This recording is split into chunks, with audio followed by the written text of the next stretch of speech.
आणि अशा प्रकारे आपण सर्वांनी संघटितपणे एकजूट आज आपण सप्ताह कशासाठी करतोय?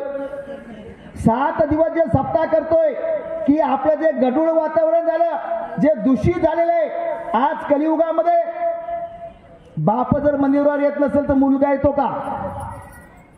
आज बघा मुस्लिम समाजाचा आदर्श घेतला पाहिजे. जन्मला लेकरू हाताचं बोट धरून बापाचं त्या मस्जिद मध्ये जाते, पण माझा हात हिंदू मंदिरावर स्वतः जात नाही, त्याचा मुलगा येईल का? याच्यासाठी आपल्याला सप्ताह करायचं आहे. धर्माच्या रक्षणासाठी आपण सर्व एकत्र आला पाहिजे आणि धर्म सांभाळला पाहिजे. आणि आपण सर्वांनी एकत्र येऊन असे जर धार्मिक कार्य करत गेलो तर हे दूषित होत चाललेले. आज हे व्यसनाधीन आपला मुलगा चाललेला आहे. आज माय माऊली माझी जर ग्रंथ ज्ञानेश्वरी वाचली 36 दिवस तर त्या मुलाला एकदा तरी विचार येईल. तो मुलगा विचार करील, अरे माझी आई ग्रंथ ज्ञानेश्वरी काय वाचत होती. तो व्यसनाधीन जरी असला तर त्या व्यसनामध्ये असल्यानंतर सुद्धा त्याच्या डोक्यामध्ये विचार येईल, अरे आई काय वाचत होती, या ज्ञानेश्वरीमध्ये आहे तर काय. असं बघाव म्हणून जर तो ज्ञानेश्वरी काढला आणि त्या एक ओळी जर वाचला आणि त्याच्या डोक्यामध्ये प्रकाश पडल्याशिवाय राहणार नाही. म्हणून ज्ञानेश्वरी माईना वाचवायचं.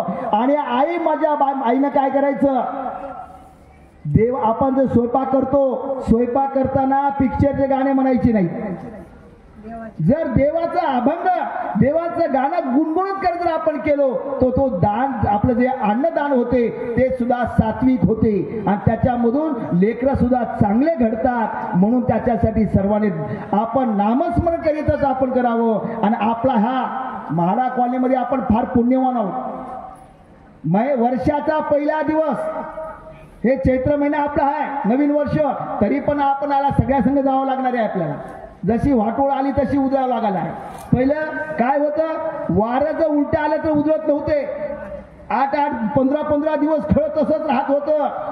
पण आता आपल्याला तसंच चालावं लागलंय. म्हणून या वर्षामध्ये नवीन वर्ष जरी आपण मानत असाल नसाल तरी पण आपल्याला नवीन वर्षामध्ये भगवंताची सेवा करण्याची सद्बुद्धी प्राप्त व्हावी. म्हणून वर्ष कुणीकडे चलाय कळणं आलंय. आपला वर्ष कसा चलाय काही कळणं आलंय. सुखामध्ये भरभर भरभर 7 वर्ष संपून गेले, 8वा वर्ष लागला आहे. अशा प्रकारे पहिल्या 7 दिवस 8 दिवस ही आपण देवाची सेवा करत राहू आणि सर्वांना एकट्यानं हा संकल्प कायम राहावा. आणि तुम्ही सगळ्यांनी माझं तोडकं शब्द ऐकून घेतला त्याबद्दल मी तुमचा धन्यवाद व्यक्त करतोय. आणि मला दिलेली संधी त्यामध्ये मी पूर्णविराम देतोय.